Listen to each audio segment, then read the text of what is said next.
ಗಿರೀಶ್ ಕಾರ್ನಾಡ್ ಅವರ ಪ್ರಥಮ ಕೃತಿಯಾದ ಯಯಾತಿ ನಾಟಕವು ಕನ್ನಡ ನಾಟಕ ಸಾಹಿತ್ಯದ ಕೃತಿಗಳಲ್ಲಿ ಒಂದಾಗಿದೆ. ಮಹಾಭಾರತದಲ್ಲಿ ಬರುವ ಯಯಾತಿ ಮಹಾರಾಜನ ಕಥೆಯನ್ನು ಕೆಲವು ಬದಲಾವಣೆಗಳೊಂದಿಗೆ ಹಾಗೂ ಕೆಲವು ಕಲ್ಪಿತ ಪಾತ್ರಗಳನ್ನು ಬಳಸಿ ಈ ನಾಟಕವನ್ನು ರಚಿಸಿದ್ದಾರೆ. ಮೊದಲನೆಯ ಅಂಕವು ಸೂತ್ರಧಾರ ಮತ್ತು ನಟಿಯ ಪ್ರವೇಶದೊಂದಿಗೆ ಪ್ರಾರಂಭವಾಗುತ್ತದೆ. ಸೂತ್ರಧಾರನು ಈ ನಾಟಕದ ಒಳನೋಟಗಳ ಬಗ್ಗೆ ಕೆಲವು ಮಾತನಾಡಿ ನಾಟಕದ ಮುಖ್ಯ ಕಥೆಗೆ ಅನುವು ಮಾಡಿಕೊಡುತ್ತಾನೆ. ವಿದ್ಯಾಭ್ಯಾಸಕ್ಕೆಂದು ಹೋಗಿದ್ದ ಪುರುವು ವಿದ್ಯಾಭ್ಯಾಸವನ್ನು ಮುಗಿಸಿ ಚಿತ್ರಲೇಖಿಯನ್ನು ವಿವಾಹವಾಗಿ ಮರಳಿ ಬರುವ ಸಂದರ್ಭದಲ್ಲಿ ಈ ನಾಟಕವು ಪ್ರಸಂಗವಾಗಿದೆ.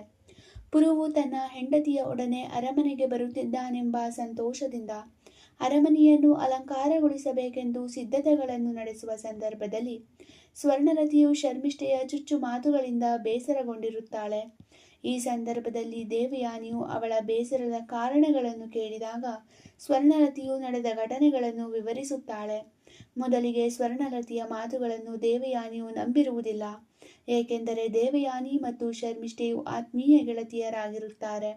ಈ ಮಾತಿಗೆ ಸ್ವರ್ಣಲತೆಯು ಪ್ರತಿಕ್ರಿಯಿಸುತ್ತಾಳೆ, ಅವಳು ನಿಮ್ಮ ಗೆಳತಿ ನಿಜ, ಆದರೆ ಅವಳು ನಿಮ್ಮ ದಾಸಿಯೂ ಹೌದು. ಈ ವಿಷಯವನ್ನು ತಿಳಿದ ದೇವಯಾನಿಯು ಶರ್ಮಿಷ್ಠೆಯೊಂದಿಗೆ ಈ ಮೇಲ್ಕಂಡ ವಿಚಾರವನ್ನು ಚರ್ಚಿಸುತ್ತಾಳೆ. ದೇವಯಾನಿಯ ಈ ಕೆಲವು ಮಾತುಗಳಿಗೆ ಶರ್ಮಿಷ್ಠೆಯು ಈ ಕೆಳಕಂಡಂತೆ ವಾದಿಸುತ್ತಾಳೆ. ನಾನು ಅಸುರ ಕುಲದ ರಾಜಕನ್ಯೆಯಾಗಿದ್ದೆ. ನನ್ನಲ್ಲಿ ರೂಪ, ವಿದ್ಯೆ, ಧನ ಎಲ್ಲವೂ ಇದ್ದವು. ಆರ್ಯ ಕುಲವೊಂದನ್ನು ಬಿಟ್ಟು ಎಲ್ಲ. ನಾನು ನಿನ್ನನ್ನು ಗೆಳತಿ ಎಂದು ಪೂಜಿಸಿದೆ. ನೀನು ಕೇಳಿದ್ದ ಎಲ್ಲವನ್ನು ಕೊಟ್ಟೆ. ನನ್ನ ಅಜ್ಜನ ಮೃತ್ಯುವಿಧಿಗಾಗಿ ಧರಿಸಿದ್ದ ವಜ್ರ ವೈಡೂರ್ಯ ಖಚಿತವಾದ ಶಂಖ ನನಗೆ ಬೇಕು ಎಂದು ಕೇಳಿದ್ದು ನೆನಪಿದೆಯೇ? ಆ ಶಂಖ ಏನಾಯಿತು ಎಂದು ನನ್ನ ತಂದೆಗೆ ಇಂದಿಗೂ ಗೊತ್ತಿಲ್ಲ.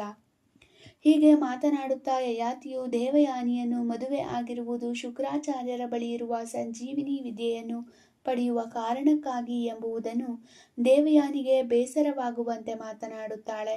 ಈ ಮಾತಿಗೂ ದೇವಯಾನಿಯು ವಿರೋಧಿಸುತ್ತಾಳೆ. ಶರ್ಮಿಷ್ಠೆ ಇಷ್ಟಕ್ಕೆ ಸುಮ್ಮನಾಗದೆ ಪುನಃ ಯಯಾತಿ ಮತ್ತು ದೇವಯಾನಿ ಭೇಟಿಯಾದ ಹಾಗೂ ಯಯಾತಿಯು ದೇವಯಾನಿಯನ್ನು ಕಾಪಾಡಿದರ ಬಗೆಯನ್ನು ಕೇಳಿ, ಅವನು ನಿನ್ನನ್ನು ಮದುವೆಯಾದದ್ದು ಸಂಜೀವಿನಿ ವಿದ್ಯೆಯನ್ನು ಪಡೆಯಲೇ ಎಂದು ಮತ್ತೆ ಮತ್ತೆ ಮನಸ್ಸಿಗೆ ನೋವಾಗುವಂತೆ ಹೇಳುತ್ತಾಳೆ. ಪುನಃ ಈ ಮಾತಿಗೆ ದೇವಯಾನಿಯು ಕೋಪಗೊಂಡು ವಾದಿಸುತ್ತಾ ಹೇಳುತ್ತಾಳೆ, ಸತ್ಯದ ಸೌಂದರ್ಯ ನಿನಗೆ ಹೇಗೆ ತಿಳಿಯಬೇಕು? ನಾನು ಬಾವಿಯಲ್ಲಿ ಬಿದ್ದಿದ್ದೆ, ಅಳುತ್ತಿದ್ದೆ. ಯಾರೋ ಬಂದರು, ಧ್ವನಿ ಕೇಳಿ ಕಾಪಾಡಿದರು. ನೀನು ಏನೇನೋ ಮಾತನಾಡಬೇಡ ಎಂದು ರೇಗಾಡುತ್ತಾಳೆ. ಇದೇ ವಿಷಯವನ್ನು ಬಹಳ ಸಮಯದವರೆಗೆ ಇಬ್ಬರೂ ವಾದಿಸುತ್ತಾರೆ. ದೇವಯಾನಿಯು ಅವರ ಮದುವೆಯ ನಿಜವಾದ ಕಾರಣವನ್ನು ಶರ್ಮಿಷ್ಠೆಗೆ ತಿಳಿಸುತ್ತಾಳೆ. ಹೀಗೆ ಸ್ವಲ್ಪ ಸಮಯಗಳ ನಂತರ ಇವರು ಇದ್ದ ಕೊಠಡಿಗೆ ಯಯಾತಿಯು ಬಂದು ದೇವಯಾನಿಯನ್ನು ಅರಮನೆ ಮತ್ತು ಆಕೆ ಏಕೆ ಇನ್ನೂ ಶೃಂಗಾರವಾಗಿಲ್ಲ ಎಂದು ಕೇಳುತ್ತಾನೆ.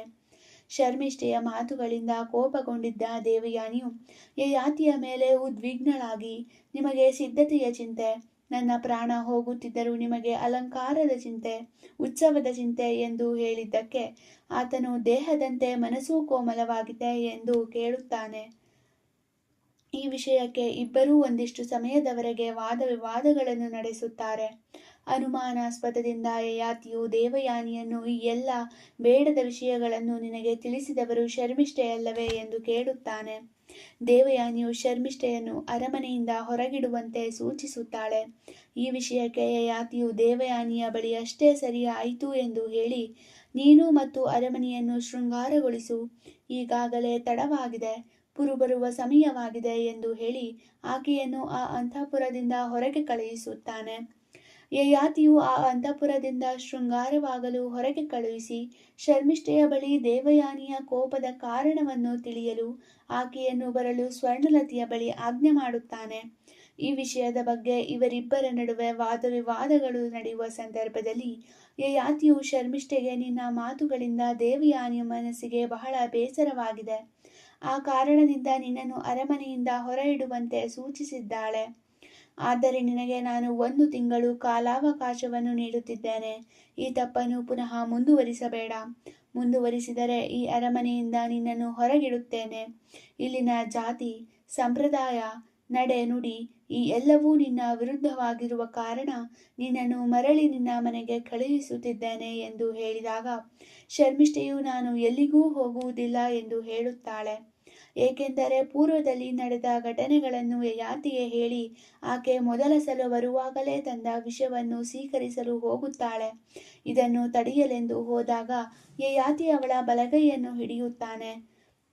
ಶರ್ಮಿಷ್ಠೆಯು ಆರ್ಯಪುತ್ರ, ನೀವು ನನ್ನ ಬಲಗೈ ಹಿಡಿದಿದ್ದೀರಿ ಎಂದಾಗ ಯಯಾತಿಯು ಕೈಬಿಟ್ಟು ಹಿಂದಕ್ಕೆ ಸರಿಯುತ್ತಾನೆ.